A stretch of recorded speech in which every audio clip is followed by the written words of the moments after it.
I think the real factor that led me to Ohio State was first my father. My father was quite fond of Ohio State, and he sort of made me think hard about going to Ohio State. But the thing that really seemed to shine through was what Ohio State had to offer students and the fees. I think the combination of academic reputation and the accessibility for students who really didn't have a lot of resources were things that were very attractive to me and sort of made the decision a lot easier. A lot of places I would have liked to go, but I couldn't afford it. I was evidently the first African American chief counsel in the Attorney General's office. Was first elected judge of the Franklin County Municipal Court, and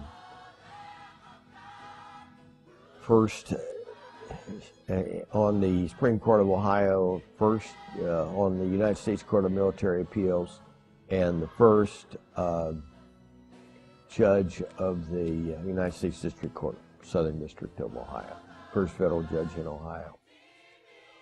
All of that is very nice to talk about, and I'm delighted that I had this honor. But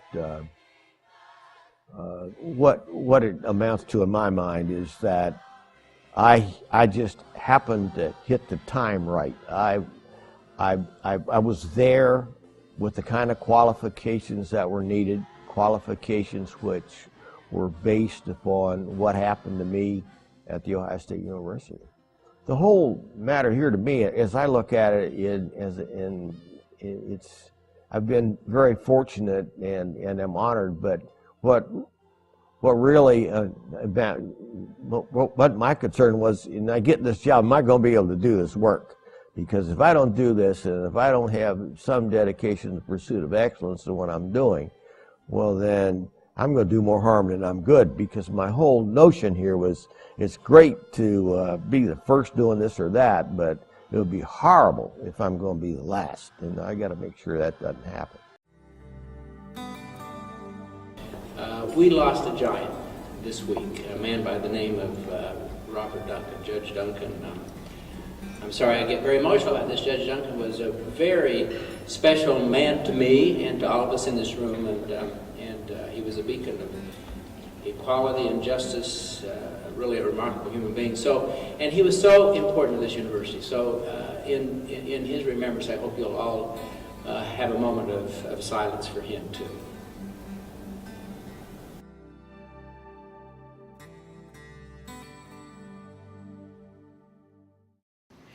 Congratulations to the Honorable Robert Duncan, to his family Shirley, and to Vince, and to everyone else there. It is my pleasure as a partner at Jones Day, Bob's former law firm, to really say congratulations and thank you. Thank you for honoring him.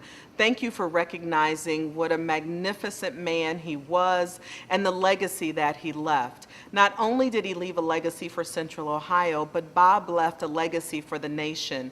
He really stood up and made the tough decisions when he was called on. He is a man who just exhibited strength and grace and intellect. He was humble. In fact, Bob would always say, "Why are you making such a fuss about this?" You know, he was a man that I think really lived that saying in the Bible about walk humbly, do justice. That it really is Bob Duncan, and there's no one more deserving of this award than him. I knew him since I was 17 years old, and as I started my career, he was the person I chose to emulate. So on behalf of all of my partners here at the firm, and just all of the kids who he made a difference for in Central Ohio, thank you for honoring him. He is a legend, and he has left a legacy of work that we should all be proud of. And so I'm pleased to be able to celebrate this with all the other awardees here this afternoon. With Mr. Jealous, you couldn't have picked a more deserving person. He truly changed the face of Central Ohio. Stand up, here he comes.